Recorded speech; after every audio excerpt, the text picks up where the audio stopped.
बल्लू खड़े हो जाओ, तो इनको भरी मीटिंग में खड़ा कर दिया ट्रंप ने कि खड़े हो जाओ, तो ये खड़े हो जाते हैं और इनको खड़ा करके इनसे बुलवाते हैं, बोलो मेरे बारे में अच्छा अच्छा बोलो, तो ये बोलते हैं कि सर आप मैन ऑफ पीस हैं, आप दक्षिण एशिया के उद्धार करता हैं, आपने 2.5 करोड़ लोगों की जान बचाई, बैठ जाओ बैठ जाओ बैठ जाओ, वेरी गुड बेटा। तो एक ऐसा वाकया हुआ जिसमें ये जब तारीफ कर रहे थे, ट्रंप जैसे स्कूल में अटेंडेंस लगवाते हैं बिल्कुल वैसे इनको खड़ा करवा करके कि हाँ चलो खड़े हो जाओ भाई खड़े हो जाओ, हाँ तो ये खड़ा करवा दिया इनको, तो भीड़ में से इस तरह जैसे नहीं होता कि हाँ भाई बोल बोल बोल मेरे बारे में, बोल बल्लू बोल मेरे बारे में, तो बिल्कुल वैसी हालात इन्होंने शहबाज शरीफ के साथ यहाँ पर कर दी है। भाई साहब खड़े भी हुए बड़े असहज से फील किए कि क्या हाजिरी लगवा रहे हो, लेकिन क्या करें, किनारे में खड़े रहो, ऐसे ही हाजिरियां लगती रहेंगी। कुल मिलाकर के बोर्ड ऑफ पीस में इनकी कई ऐसी असहज तस्वीरें आई जो ये बता रही थी कितना बनावटी हो गया है पाकिस्तान। मतलब खुद प्रधानमंत्री को नहीं पता है कि वो क्या कर रहा है, कुछ लोग बात कर रहे हैं, वो कंफ्यूज स्थिति में खड़े हुए हैं, लेकिन उन्हें क्योंकि अमेरिका के सामने अपने देश के लोगों को दिखाना है कि अमेरिका के हम बहुत करीबी हैं साहब, नेताजी ने हमको अपने शादी में बुलाया था, हम वहां गए थे, वैसी वाली फीलिंग देते हुए ये दिखाई दे रहे थे। जो भी हो, ट्रंप लेकिन यहां पर भी भारत पाकिस्तान के युद्ध को मेंशन करना नहीं भूले।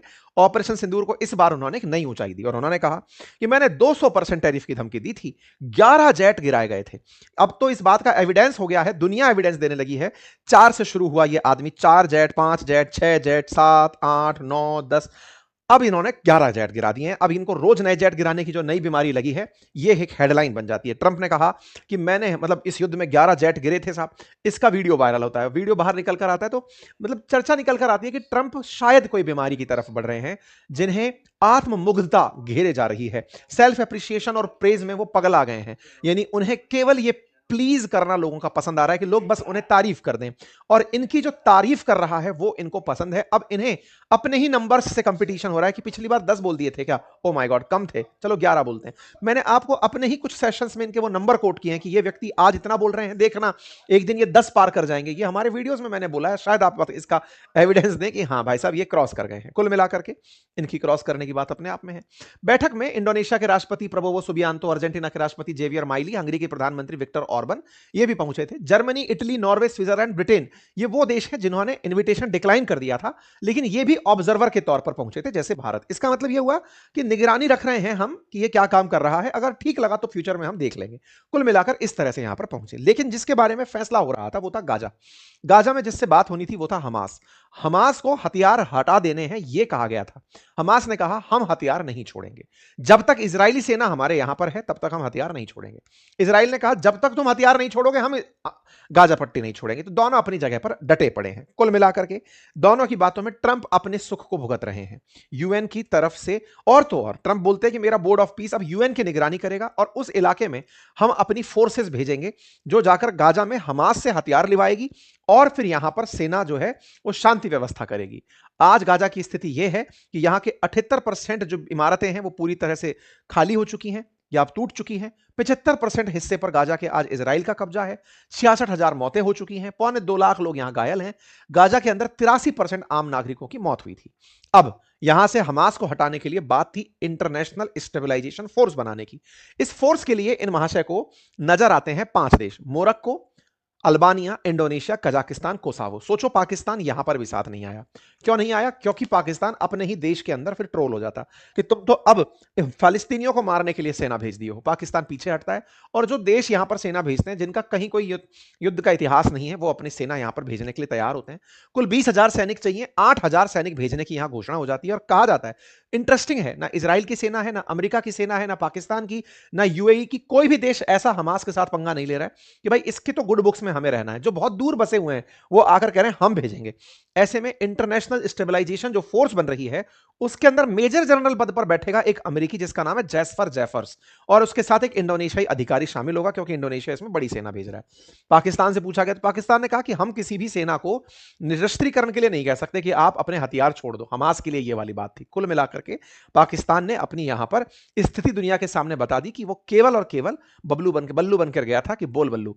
ऐसे में अब बात करते हैं चीन और रूस की। उनने भी अभी तक कोई फैसला इसमें शामिल होने का नहीं लिया है, ना ही उन्होंने मना किया है ना ही उन्होंने हाँ किया। ट्रंप ने कहा कि मैं अप्रैल में चाइना जाऊंगा, तब उनके साथ एक बार बातचीत करूंगा। और जिस तरह की बातें कर रहे थे वो मतलब आपको सोचकर लगेगा कि राष्ट्रपति पर शोभा देती हैं क्या। वो कहते हैं कि मैं जब गया था ना पिछली बार तो मेरे सामने चीनी सैनिक थे, सबकी हाइट एक जैसी। तब मैंने शी जिनपिंग से कहा कि अगर इनकी कैप हटा दी जाए तो इनके कैप हटाने के बाद ऐसा लगेगा कि कोई पूल खेल लो, एक जैसे सर दिखाई दे रहे हैं। ट्रम्प है इनका नाम। खैर, ईरान के मामले में भी बोल पड़े, कहने लगे कि 10 दिन का अल्टीमेटम दिया है ईरान को, 10 दिन में खैतो पूरा काम सही करो, नहीं तो फिर हम सैन्य कार्रवाई करेंगे। खैर जो भी है, ट्रंप का अपने ही देश में इस बात को लेकर क्रिटिसिज्म हुआ कि आपने ये $10 बिलियन अनाउंस कर दिए, किससे पूछ करके अनाउंस किए? इनकी पार्टी के लोग पूछ रहे हैं और लोग पूछ रहे हैं कि हमारे यहां पर जो कांग्रेस यानी जो संसद है उसकी कोई वैल्यू भी है कि नहीं है? आप अपनी तरफ से $10 बिलियन अनाउंस कराए, आपको यूएन के साथ होना था, यूएन का $4 बिलियन ड्यू चल रहा है, वो छोड़कर आप $10 बिलियन दे आए। तो बोले ये जो तरीके हैं आपके वो कहां जाकर लैंड कर रहे हैं, बताइए तो सही। इस तरह की बातें। हमारा तो सवाल केवल भारत से है कि भारत क्यों गया? भारत पहले तो नहीं गया था, जनवरी 22 में हम तो नहीं गए थे, अब क्यों जाकर के आए? हमने अपने ऑब्जर्वर में हमारे एक आईएफएस अधिकारी को क्यों भेजा? तो जैसा मैंने आपसे कहा कि हमारी अधिकारी नामग्या सिंह खंपा, जो कि भारतीय विदेश सेवा के अधिकारी हैं और भारतीय दूतावास जो अमेरिका में है उसमें उप राजदूत के पद पर तैनात हैं, चार्ज्ड अफेयर के रूप में तैनात हैं, उन्हें यहां पर शामिल होने के लिए भेजा गया एज एन ऑब्जर्वर। मतलब यहां पर जाकर के आप देखो, ऑब्जर्व करो। इंटरेस्टिंग बात है कि 12 फरवरी तक विदेश मंत्रालय इस बात को लेकर श्योर नहीं था, बार बार यही बोल रहा था कि हमें वो तो मिला है इनविटेशन, तो हम विचार कर रहे हैं। विचार में भारत की तरफ से इस तरह से अपना अधिकारी वहां भेज देना, यह दर्शाता है कि भारत ने उसके प्रति एक सॉफ्ट कॉर्नर रखा है, ना तो उसके साथ में कोई खिलाफत की है और ना ही उसको स्वीकार किया है। उसकी प्रोग्रेस को ऑब्जर्व करेंगे कि ये किस तरह से इस घटना को सही करने जा रहे हैं। पता चले आज पार्टी बन जाएं, शामिल हो जाएं और शामिल होने के बाद में कल को वो फैसला कुछ ऐसा दे दें जो कि भारत के जो ओरिजिनल रूट्स हैं या भारत की जो थॉट प्रोसेस है उसके खिलाफ पड़ जाए।